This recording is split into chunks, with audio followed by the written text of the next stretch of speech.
여호수아서 8장 1절부터 17절까지의 말씀 제가 읽고 말씀 나눕니다. 여호와께서 여호수아에게 이르시되 두려워하지 말라, 놀라지 말라. 군사를 다 거느리고 일어나 아이로 올라가라. 보라, 내가 아이 왕과 그의 백성과 그의 성읍과 그의 땅을 다 네 손에 넘겨주었으니 너는 여리고와 그 왕에게 행한 것 같이 아이와 그 왕에게 행하되 오직 거기서 탈취할 물건과 가축은 스스로 가지라. 너는 아이성 뒤에 복병을 둘지니라 하시니 이 여호수아가 일어나서 군사와 함께 아이로 올라가려 하여 용사 3만 명을 뽑아 밤에 보내며 그들에게 명령하여 이르되 너희는 성읍 뒤로 가서 성읍을 향하여 매복하되 그 성읍에서 너무 멀리 하지 말고 다 스스로 준비하라. 나와 나를 따르는 모든 백성은 다 성읍으로 가까이 하리니 그들이 처음과 같이 우리께로 쳐 올라올 것이라. 그리할 때에 우리가 그들 앞에서 도망하면 그들이 나와서 우리를 추격하여 이르기를 그들이 처음과 같이 우리 앞에서 도망한다 하고 우리의 유인을 받아 그 성읍에서 멀리 떠날 것이라. 우리가 그들 앞에서 도망하거든 너희는 매복한 곳에서 일어나 그 성읍을 점령하라. 너희 하나님 여호와께서 그 성읍을 너희 손에 주시리라. 너희가 그 성읍을 취하거든 그것을 불살라. 여호와의 말씀대로 행하라. 보라, 내가 너희에게 명령하였느니라 하고 그들을 보내매 그들이 매복할 곳으로 가서 아이 서쪽 베델과 아이 사이에 매복하였고 여호수아는 그 밤에 백성 가운데서 잤더라. 여호수아가 아침에 일찍 일어나 백성을 점호하고 이스라엘 장로들과 더불어 백성에 앞서 아이로 올라가매 그와 함께한 군사가 다 올라가서 그 성읍 앞에 가까이 이르러 아이 북쪽에 진치니 그와 아이 사이에는 한 골짜기가 있더라. 그가 약 5천 명을 택하여 성읍 서쪽 베델과 아이 사이에 매복시키니 이와 같이 성읍 북쪽에는 온 군대가 있고 성읍 서쪽에는 복병이 있었더라.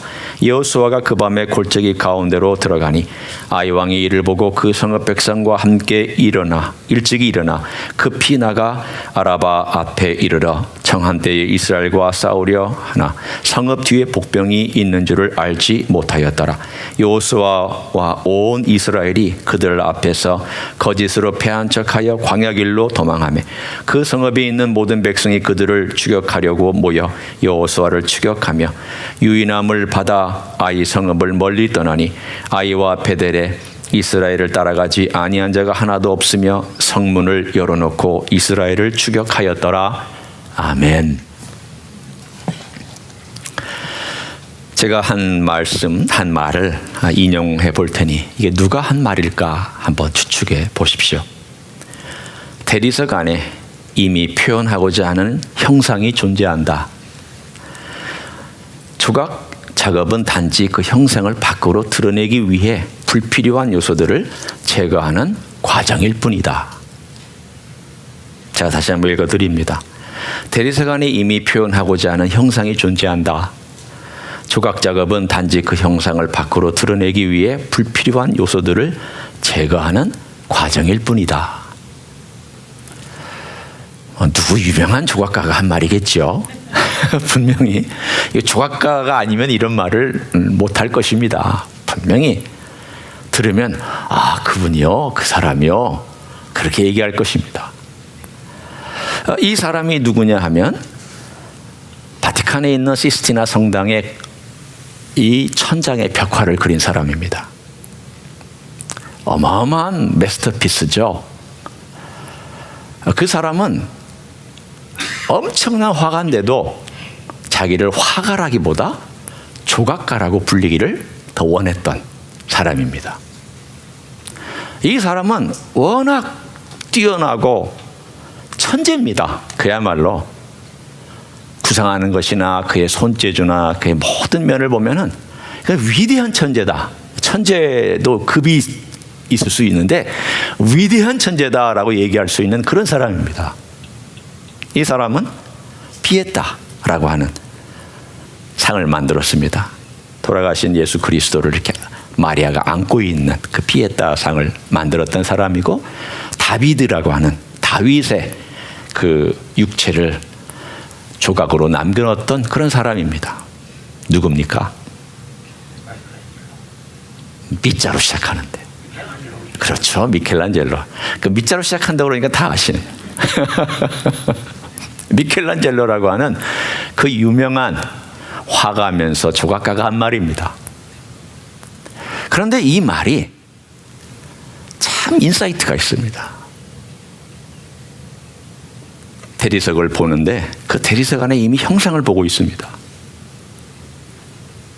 거기에 갇혀있는 형상을 보고 있는 셈이죠.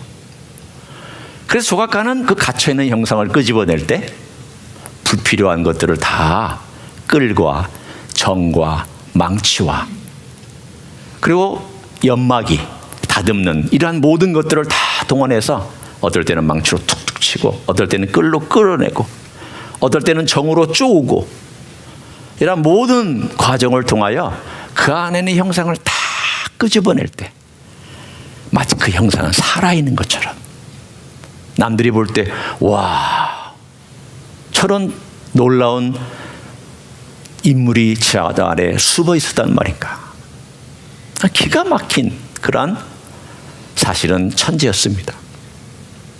그런데 그것을 가만히 생각해 보면 참 우리 영적인 삶에도 많이 적용이 됩니다. 하나님은 위대한 작품을 만드는 마스터입니다. 미켈란젤로하고 어찌 비교가 될 수 있습니까? 미켈란젤로보다 월등히 뛰어난 천재라도 하나님의 그 솜씨와 그 작품과 그 과정은 흉내낼 수가 없습니다. 하나님께서 우리 안에서 끌과 정과 망치와 연마기를 가지고 불필요한 것들을 떼어내기 시작할 때 아픕니다. 힘이 듭니다. 여러분 가운데 여러분의 일부가 되었던 어떤 것들이 떨어져 나갈 때 야 기쁘다 그런 분이 몇 분이나 될까요? 대부분은 힘들고 아프고 내 일부가 된 것들이 뜯겨나가고 내 그 과정들이 어려운 가운데서 끌로 막 끌겨나가는 것처럼 느낄 때마다 하나님 힘들어요. 아파요. 하나님 왜 이런 과정이 꼭 있어야 돼요? 왜 나는 이렇게 힘든 과정들을 겪어야 돼요? 우리는 아우성을 치지 그 힘든 고난 과정 가운데서 박수 치는 사람 별로 없습니다. 그게 우리입니다. 그런데 오늘 바로 이 8장에 그 이야기가 등장합니다. 7장과 8장, 우리는 지난주에 7장을 함께 봤고 오늘은 8장을 보는데 이 7장과 8장 사이에는 분위기의 반전이 있습니다. 7장에서 불순종했습니다. 아간이 불순종했기 때문에 아이성에서 패배했고 여호수아와 백성들이 하나님 아버지 앞에서 미안한 표현이지만 건방지게 했습니다. 오만했습니다. 하나님께 묻지 아니하고 덥석 결정하고 3,000명만 올라가면 가지건 능히 아이성은 다 점령할 수 있다. 얼마나 교만했습니까? 그러자 대가 지불했습니다. 그 대가를 지불하고 하나님 아버지 앞에 대면하고 자기들의 잘못을 처리하고 나서야 그리고 나서 8장이 등장합니다. 불순종 순간에도 자기들이 얼마나 어리석었는지 그 깎여나가는 과정, 대가를 지불하면서 깎여나가는 과정을 그들이 선택하고 직면했을 때 회복되기 시작하고 드디어 하나님께서 8장에 역사하기 시작합니다. 그 내용을 명확하게 표현해주고 있는 말씀이 오늘 8장 1절과 18절에 등장합니다. 한번 보십시오. 우리가 읽을 때에는 그냥 본문에 나와 있는 표현인가 보다라고 쉽게 읽고 지나갈 수도 있는 표현입니다. 그렇지만 여러분이 제가 천천히 읽을 테니까 이게 무슨 의미인지를 한번 느낌을 갖고 여러분이 따라오시기를 바랍니다. 8장 1절 여호와께서 여호수아에게 이르시되 18절 우리 읽지 않았습니다만 여호와께서 여호수아에게 이르시되. 아니 목사님, 이거 뭐 말씀하셨다는 건데 뭐 이게 그렇게 중요하다고 이것을 얘기하십니까? 중요합니다. 왜 중요한가 하면 이 두 표현, 똑같은 표현이 두 번 등장하는 이 두 개는 이 본문의 기둥입니다. 이 전체를 받들고 있는, 지탱하고 있는 기둥입니다. 7장에서는 그들이 하나님께 묻지도 않고 하나님으로부터 음성을 듣지 못했습니다. 죄 때문에 못 들었습니다. 오만함 때문에 못 들었습니다. 하나님께 물어보지 않았기 때문에 못 들었습니다. 우리의 삶 가운데 경험하는 것들 아닙니까? 불순종하면 하나님 음성 못 듣습니다. 죄 있으면 하나님 음성 못 듣습니다. 하나님께 나와서 물어보지 아니하면 하나님 음성 못 듣습니다. 그런데 8장이 분위기가 반전되면서 하나님의 음성을 듣기 시작합니다. 하나님이 개입하기 시작합니다. 하나님이 역사하기 시작합니다. 하나님이 말씀하기 시작합니다. 하나님이 말씀하기 시작하면 역사가 달라집니다. 첫 표현이 여호와께서 여호수아에게 이르시되. 그러면 끝난 겁니다. 첫 출발, 이 전쟁의 처음 시작부터 여호와께서 여호수아에게 이르시되, 전쟁의 중간 여호와께서 여호수아에게 이르시되, 그리고 맨 마지막 우리가 나중에 살펴볼 것이지만 30절부터 그 뒤까지, 그 모든 마무리까지 모든 것을 통틀어서 이 장의 주제는 여호와께서 여호수아에게 말씀하셨다예요. 그리고 명령하신 대로 여호수아는 행하였다예요. 모든 것이 다 이 안에 들어옵니다. 자, 하나님은 어떻게 여호수아에게 명령하셨고 말씀하셨는지를 이제 우리가 간단하게 이 사건을 좀 정리하고 돌아보기를 원합니다. 하나님께서 여리고와 달리 말씀하셨습니다. 하나님, 여러분 각자에게 행하시는 방식이 다 다릅니다. 여러분 각자에게 행할 때 시대에 따라서, 시간에 따라서, 장소에 따라서 하나님 다 다르게 역사합니다. 하나님 제한하지 마십시오. 저분에게 행한 방식을 나한테 적용하지 말고 나에게 적용된 방식을 다른 사람에게 적용하지 마십시오. 하나님은 내 방식에 국한되지 않습니다. 제한받으시는 분이 아닙니다. 얼마든지 창조적인 방법을 하실 수 있습니다. 여리고는 여리고의 방법이 있고 아이는 아이의 방법이 있습니다. 여리고에서 하나님께서 전적으로 역사하셔서 무너뜨리셨고, 아이는 너희들이 가서 싸워라. 그러나 내가 명령하고 내가 대장이다.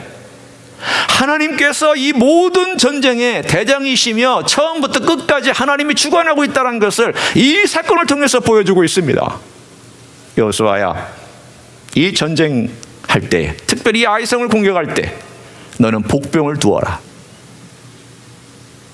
그리고는 그 다음에 이야기의 스토리는 이 복병을 두는 과정과 어떻게 그들이 대진을 이루고 있는 이야기입니다. 한번 생각해 보십시오. 전쟁을 치르는 과정 가운데서 어디에 많은 분량이 할애되고 있는지를 여러분이 읽어보십시오. 여기 보면 17절까지 무려 17절이나 거의 앞부분에 많은 시간을 할애하고 있습니다. 전쟁의 양상 가운데 준비하는 시간, 복병을 두는 시간, 앞에 나와서 도망하고 추격하고 그러는 시간, 그래서 전쟁의 양상이 앞부분에 많은 시간을 18절이나 할애하고 있는데 그 이유가 무엇일까? 이게 하나님의 명령한 내용이라는 뜻입니다. 하나님이 여호수아에게 그렇게 말씀해 주셨다는 뜻입니다. 단순히 복병을 둬라가 아니라 하나님께서 내가 지시할 때까지 너는 복병을 두고, 그리고 배 한 척에서 도망가다가 때가 되면 너는 이렇게 해라. 하나님께서 이 사건을 통해서 자세하게 알려준 내용을 기술할 때에 오늘 1절과 2절은 서머리만 간단하게 얘기하고 3절부터 17절까지 하나님께서 그들에게 말씀하신 내용을 그들이 행동으로 옮기면서 어떻게 하나님이 말씀하셨는가를 얘기해 주고 있습니다. 이제 왜 이야기가 긴지를 아시겠죠? 왜 앞부분이 길게 서술되어 있는지를 여러분이 이해할 수 있습니다. 그 이야기의 단서가 어디에 있는가 하면 쭉 8장 여러분이 읽어보시면 이렇게 말씀을 계속합니다. 7절에도 너희 하나님 여호와께서 그 성읍을 너희 손에 주시리라.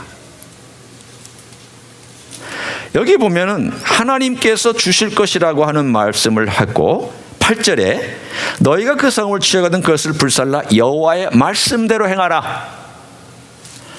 군데군데마다 여호와의 말씀대로 혹은 여호와께서 이렇게 하신 말씀대로 혹은 여호와께서 이르시되 이런 말씀들이 계속 등장하는 것은 이 모든 작전 계획이 하나님께서 주관하고 계시다는 것을 명확하게 보여주고 있습니다. 그 작전 계획은 다른 게 아니었습니다. 복병을 두어라. 오늘 여러분은 본문을 읽을 때 처음에는 3만 명이라고 나오는데 나중에는 5천 명을 또 복병을 두었다고 그렇게 하고 있네요. 본문이 왜 이랬다 저랬다 합니까? 예, 여러분 표현대로 본문이 이랬다 저랬다 합니다. 왜 이랬다 저랬다 하고 있는가 하면 그것은 학자들도 헷갈려하고 학자들도 이거 해석 못합니다. 왜 어디는 3만 명이라고 나오고 뒤에는 5천 명이라고 나오고 복병을 2번 두었다는 뜻입니까? 아니면 어느 부분이 하나가 이 서기관이 잘못 글씨를 히브리 글씨를 옮겨서 그런 것입니까? 학자마다 다 나름대로 해석합니다. 가장 합리적인 해석. 그러나 이것이 다 100% 옳다고는 못하지만 그러나 제가 채택한 해석은 이렇습니다. 3만 명이라고 쓸 때 히브리 단어는 30에다가 거기 단어 하나가 더 붙습니다. 천자를 표현한 단어가 붙는데 이 천자가 되기도 하고 그 단어는 오피서, 장교, 군대 지도자라는 뜻이기도 합니다. 그러니까 아마도 처음 보냈을 때 30명의 군대의 장교급을 먼저 보내서 자리를 정하고 어디에 복병을 둬야 될지 어떻게 있어야 될지에 대한 것을 하기 위해 30명을 먼저 보냈고 지도자급 일종의 특공대를 먼저 보낸 것이고 나중에 5천 명을 추가로 보내서 거기에 5천 명 정도의 군세가 서쪽에 매복하고 있었습니다. 성의 뒤쪽이죠. 그리고 성의 문은 주로 동쪽에 있었고 이 사람들 주력 부대는 북쪽으로부터 내려와서 우리가 공격한다라는 걸 알리고 있었습니다. 다시 얘기하면 여기 아이성이 있으면 이스라엘 군대는 북쪽으로 주력이 내려왔고 요 서쪽에 5천 명이 숨어 있었고 그리고 문은 거의 동쪽 쪽에 있었는데 이들이 동쪽으로 나와서 북쪽을 칠 때 이들이 어디로 도망갔냐면 동쪽으로 도망갔습니다. 요단강 쪽에 아라바 쪽으로 도망갔습니다. 그래서 이들이 막 추격해서 동쪽으로 갈 때 요 서쪽에 숨어 있었던 복병들이 와서 이 성을 점령하고 불을 지른 다음에 그 다음에 전쟁의 양상이 어떻게 변했느냐 18절에 여러분이 볼 수 있는 양상으로 변합니다. 나름 좀 상상력이 동원되시나요? 네. 여러분 영화를 많이 보시니까 전쟁이 어떻게 되고 있는지 좀 상상하실 수 있죠? 그렇지만 오늘 전쟁이 얼마큼 이렇게 되느냐 그게 지금 중요한 건 아니에요.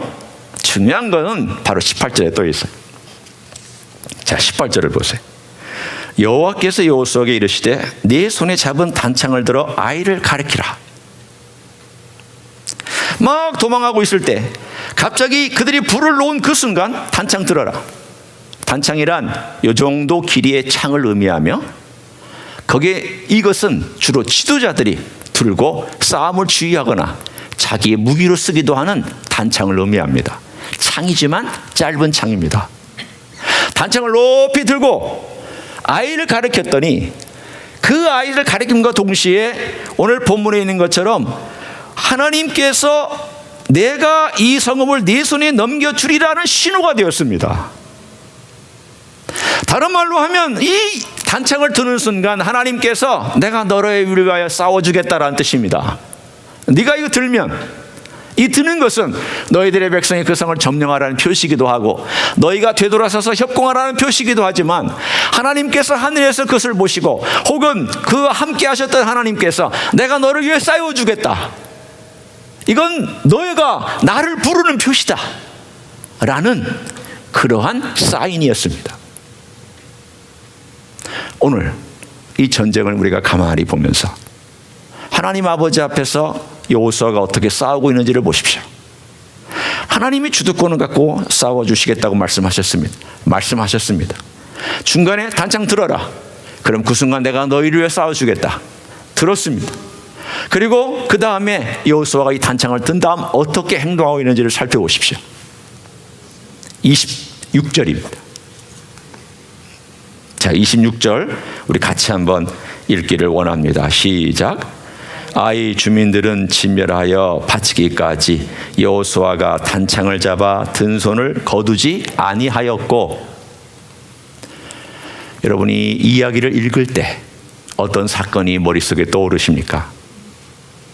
모세가 아말렉을 무찌를 때에 저 산등성이에 올라가서 두 손을 들고 기도했습니다.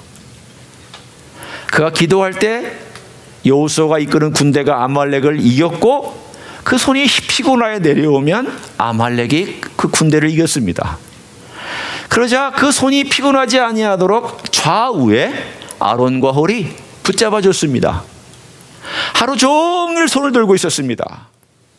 그러자 여호수아가 그 군대를 이끌고 아말렉을 쳐서 무찌른 장면이 등장합니다. 출애굽기에 있는 이야기입니다. 무려 40년 가까이 전의 이야기입니다. 여호수아는 그것을 기억했습니다. 하나님께서 단창을 들어라 할 때에 단순히 이것은 표시가 아니다. 이건 백성들을 위한 표시가 아니라 하나님께서 싸워주시겠다는 표시다. 그렇다면 나는 이걸 들고 있겠다. 하나님 싸워주십시오. 하나님 이 전쟁은 여호와의 것입니다. 하나님 우리가 전에는 여호와께 묻지 아니하였고 여호와를 의지하지 않았기 때문에 우리가 패배했지만 그러나 이 전쟁은 여호와의 전쟁이기 때문에 주님이 싸워주십시오. 그는 이 전쟁이 끝나서 모든 사람들을 진멸하기까지 그 성의 모든 것들을 다 하나님의 명령대로 진멸하기까지 손에 든 단창을 내려놓지 아니하였다라고 말씀하고 있습니다. 사랑하는 성도 여러분, 일이 될 때 더 기도하셔야 됩니다. 어느 정도 우리는 기도하다가 일이 좀 될 것 같으면 기도를 놓습니다. 아유 좀 됐다. 어릴 때 열심히 기도하다가 일이 좀 풀리면 이제 긴장이 완화돼서 기도를 놓습니다. 아닙니다. 이 모든 것이 끝날 때까지 기도를 놓지 말라고 하는 메시지를 우리에게 전하십니다. 어려울 때도 기도하십시오. 그러나 하나님께서 나를 위해 싸워주신다고 분명히 믿을 때에도 기도하십시오. 그리고 그 일이 완성될 때까지 기도의 끈을 놓지 마십시오. 하나님을 의지하는 그 손을 놓지 아니하고 처음부터 끝까지 갔던 여호수아가 실정을 통해서 얼마나 배웠는지를 여러분 느껴보십시오. 배웠구나. 하나님이 빚어주시는 과정 속에서 대가를 지불하면서 배웠구나. 아픈 과정이 떨어져 나가면서 배웠구나. 불순종을 통하여 배웠구나. 여러분, 불순종도 배울 수 있는 기회입니다. 자기 자신을 노출하면, 자기 자신의 약점을 대면하면, 하나님 아버지 앞에 크면을 솔직하게 놓고 갈등하면 하나님께서 그 불순종했지만 대가를 지불한 과정 속에서 우리를 멋지게 빚어가실 줄로 믿습니다. 그러나 두 번째, 불순종을 통해서만이 아니라 순종을 통해서도 빚어가십니다. 이런 불순종만을 통해서 빚어가시면 인생 괴로워요. 그렇죠? 항상 다치기만 하고 항상 매만 맞고 항상 혼만 나고 항상 꾸중만 맞고 항상 징계만 받고, 아이 크리스천의 삶이 왜 이렇게 재미가 없고 나는 매 맞기만 할까? 그래도 회복되는 기쁨은 있지만 또 매 맞으면 힘든 법이에요. 크리스천의 삶은 항상 매 맞고 힘든 것만 있는 거 아니에요. 오늘 뒷부분을 우리가 함께 보기 원합니다. 전쟁이 다 마치고 나서 30절에 가보면 에발산에 제단을 세웁니다. 에발산과 그리심산은 마주보고 있습니다. 자, 자, 저를 보세요. 에발산과 그리심산이 이렇게 마주보고 있어요. 모세가 명령했습니다. 너희들이 그 땅에 들어가거든 6지파는 에발산에 서고 6지파는 그리심산에 서서, 그리심산에 서 있는 지파는 축복을 얘기할 때 아멘 하고, 에발산에 서 있는 지파는 저주를 얘기할 때 아멘 해라. 그래서 오늘 본문에 있는 것처럼 제가 여러분에게 읽어도 다 읽지는 않았지만 그 스토리가 나옵니다. 그들이 사람의 손과 쇠로 깎지 아니한 자연스러운 새 돌로 제단을 만들고 거기에 번제와 화목제물을 드린 다음에 그 돌에다가 하나님께서 주신 아마도 10계명을 써 넣었고, 그리고 모세가 명령한 모든 축복과 저주를 다 읽었습니다. 낭독했습니다. 낭독할 때, 축복을 얘기할 때는 한쪽에서 아멘 하고 100만 명이 소리쳤고, 또 한쪽에서는 저주를 얘기할 때 아멘 하고 100만 명이 소리쳤습니다. 꼬마들까지 다. 얼마나 놀라운 장면입니까? 여러분 상상을 해보십시오. 이 산이 쫙 산등성이가 있는데, 거기서 제사장이 그것을 낭독할 때에 저 끝에는 들리지도 않지만 중간중간에 아무래도 이렇게 전달하는 전령들을 세워놨겠죠. 아니면 표시를 뭔가를 했겠죠. 제 생각에는 표시를 했을 거예요. 내가 깃발을 뭐 들거든 혹은 뭔가 표시를 하거든 한꺼번에 아멘 하라고. 뭐 그런 것까지 성경에 기록 안 해도 여러분 다 상상할 수 있잖아요. 100만 명이 아멘, 이쪽에서 아멘. 왜 이것을 전쟁의 한가운데서 이런 일을 하고 있냐 말이에요. 아니, 전쟁을 치르려면 전쟁을 다 해야지. 겨우 지금 달랑성 2개 정복해 놓고 우리가 가나안 땅을 다 정복해 놓으라 하는 것처럼 그렇게 거기에 있어서 일하고 있는 이들을 보면 우리 속담에 이런 말이 있잖아요. 뭐부터 마신다고요? 김치국부터 마신다고. 아니, 지금 다 딴 거 정복하지도 않고 겨우 달랑 2개, 그것도 여리고 하나하고 여리고는 인문이니까 크다고 치고 아이성 조그만한 거 12,000밖에 안 사는 조그만 성 하나 치고 나서 갑자기 그 땅에 들어와가지고 거기서 지금 전쟁의 한가운데 저들이 어떤 연합군을 형성해서 쳐들어올지도 모르는 그런 위기 상황 가운데서 이런 일을 하고 있냐고 그렇게 물을 수 있습니다. 그러나 여호수아에게 있어서 중요한 것은 전쟁이 중요한 것이 아니라 하나님 아버지 앞에 이 백성이 어떻게 헌신하며 살아가느냐가 중요했습니다.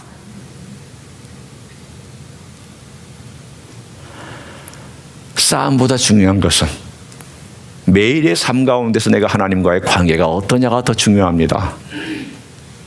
내가 이 땅에서 얼마나 사람들에게 인정받고 봉사하느냐보다 중요한 것은 하나님과 내가 어떤 관계를 통해서 매일매일 매순간 살아가냐가 더 중요합니다. 내가 영적인 전쟁에서 승리하느냐 마느냐 그것보다 더 소중한 것은 내가 주님과의 관계가 얼마나 밀접하고 주님과 관계 속에서 내가 얼마나 주님을 의지하고 살아가느냐가 더 중요합니다. 이스라엘 민족에 있어서 아이성의 전투를 끝마친 다음에 그들이 바로 가서 하나님 아버지 앞에 이렇게 헌신한 것은 그 다음에 올 모든 전쟁보다도 하나님께 우리가 이 땅에 와서 가까이 이것을 먼저 행하겠다라고 하는 결심이 중요했기 때문입니다. 거기는 3가지가 들어갔습니다. 첫째, 쇠로 다듬지 아니한 새로운 돌로 제단 쌓아라. 둘째, 거기에 번제와 화목제물을 드려라. 셋째, 돌을 새기고 돌에다가 율법을 새기고 모든 율법의 내용들을 거의 낭독해라. 그리고 아멘과 아멘으로 화답해라. 셋째와 넷째는 거의 비슷하니까 3가지를 우리가 생각해 봅니다. 우리의 삶 가운데서 어떤 긍정적인 순종의 길을 걸어가도록 이 3가지는 말씀하고 있을까? 여러분, 사람의 손으로 다듬지 아니한 돌은 의미가 있습니다. 이거는 너희들 마음대로 하지 말라는 거예요. 제단을 너희들 마음대로 세우지 말라는 뜻입니다. 그리고 내가 너를 변화시키도록 해야지 네가 나를 변화시키도록 하지 마라. 내가 준 돌로 하지 네가 만든 돌로 하지 마라. 내가 다듬어야지 네가 나를 다듬으려고 하지 마라. 많은 그리스도인들이 하나님을 다듬으려고 합니다. 자기가 원하는 스타일로 하나님을 다듬어 가려고 합니다. 내가 원하는 욕망대로 하나님을 다듬어서 하나님을 말 잘 듣는 그러한 신으로 만들어 가려고 합니다. 우상입니다. 왜 이렇게 봉사했는데 하나님 축복을 안 해주세요? 왜 하나님을 다듬으려고 해요? 하나님, 제가 이렇게 헌신했잖아요. 이렇게 눈물을 흘렸잖아요. 이렇게 생명 바쳤잖아요. 그런데 왜 이래요? 내가 하나님을 다듬으려고 하는 거예요. 그렇게 하지 말라는 거예요. 예배는, 하나님께 드리는 헌신은 하나님이 나를 다듬도록 나 자신을 드리는 거예요. 주님, 이 제단에서 주님, 제가 드립니다. 주님이 저를 다듬으세요. 저의 잘못한 것, 저의 잘한 것, 저의 장점, 저의 단점, 이 모든 것 그냥 제 있는 그대로 주님께 가지고 와서 제가 제 자신을 드립니다. 그래서 말씀하고 있잖아요. 너희 자신을 하나님이 기뻐하시는 거룩한 산 제물로 드리라. 이것이 하나님이 기뻐하시는 영적 예배니라. 하나님 아버지 앞에 그들이 하나님의 것으로 된 제단에서 하나님의 제물을 가지고, 그 명령에 말씀하신 제물을 가지고 하나님의 명령을 적고 하나님의 명령에 아멘해서 하나님께 그 말씀으로 살겠다고 결심하고 그 말씀에 순종하는 과정을 통하여서 하나님께서 어떻게 우리 가운데 역사하시는지를 오늘 이 마지막 스토리는 우리들에게 전해주고 있습니다. 전쟁의 이야기도 말씀대로 싸웠고, 뒤의 이야기도 말씀대로 싸웠고, 말씀을 상기하고 말씀을 의지하여 어떻게 우리의 일생의 전부를 살아갈 것인가에 대한 이야기이고, 오늘의 주제는 여호와께서 여호수아에게 이르시되 말씀대로 살아야 된다는 뜻입니다. 노출해야 됩니다. 하나님의 말씀 앞에 자신을 노출시켜야 됩니다. 자꾸 노출시켜야 됩니다.